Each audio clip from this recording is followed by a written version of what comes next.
क्या आपने कभी सोचा है कि भगवान जगन्नाथ की मूर्ति बाकी देवताओं से इतनी अलग क्यों है? न पूरे हाथ हैं, न पैर हैं, आंखें इतनी बड़ी हैं और चेहरा भी आम मूर्तियों जैसा नहीं दिखता। क्या ये कला अधूरी रह गई थी या फिर कोई दिव्य रहस्य है? ये कोई सामान्य मूर्ति नहीं, बल्कि स्वयं भगवान श्री कृष्ण की दिव्यता का सबसे रहस्यमय रूप है।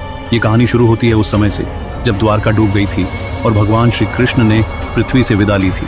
उनका शरीर समुद्र की लहरों में विलीन हो गया, लेकिन कहा जाता है कि उनका हृदय, जिसे नीलमणि कहा गया, वो नष्ट नहीं हुआ, बल्कि साक्षात चैतन्य रूप में धरती पर रह गया। सदियों बाद उड़ीसा के राजा इंद्रद्युम्न को स्वप्न में श्री कृष्ण ने दर्शन दिए और कहा, मेरा हृदय अब भी इस धरती पर है, उसे खोजो और मेरे लिए मंदिर बनवाओ। मैं एक विशेष स्वरूप में प्रकट होना चाहता हूँ। राजा ने समुद्र किनारे खोज शुरू की और एक दिव्य लकड़ी का टुकड़ा मिला जो न डूबता था न जलता था और छूते ही हृदय को शांति देता था। तभी वहाँ एक रहस्यमय वृद्ध बढ़ई आया और बोला, मैं भगवान की मूर्ति बनाऊंगा, पर एक शर्त है, 21 दिन तक कोई भी दरवाजा नहीं खोलेगा, नहीं तो मूर्ति अधूरी रह जाएगी। राजा ने वादा किया। बढ़ई कक्ष के भीतर चला गया। दरवाजा बंद हो गया।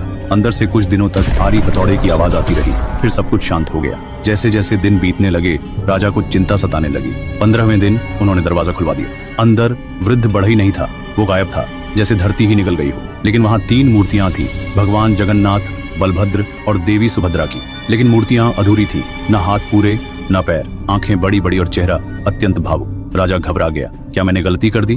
तभी आकाशवाणी हुई, राजन, तूने समय से पहले दरवाजा खोला, पर यह अधूरा स्वरूप ही मेरा सबसे प्रिय रूप है। यही मेरी लीला है। इसी रूप में मैं इस युग में पूजित हूँ। तब से पुरी में भगवान जगन्नाथ के इसी अधूरे से लगने वाले रूप की पूजा होती है और हर साल दुनिया की सबसे भव्य रथ यात्रा निकलती है, जहाँ भगवान स्वयं रथ पर बैठकर अपने भक्तों के बीच आते हैं। कहते हैं उनकी आंखें इतनी बड़ी हैं क्योंकि वो हर जीव को देख रहे हैं। उनके अधूरे हाथ इसीलिए हैं ताकि वो हर भक्त को अपने हृदय से जोड़ सकें। और उनके बिना पैरों का मतलब ये नहीं कि वो अधूरे हैं, बल्कि ये दर्शाता है कि उनका अस्तित्व हर दिशा में फैला है। भगवान जगन्नाथ अधूरे दिखते जरूर हैं, पर वे पूर्णतम हैं। उनका यही स्वरूप हमें सिखाता है कि ईश्वर की पूर्णता हमारी आंखों से नहीं, श्रद्धा से देखी जाती है।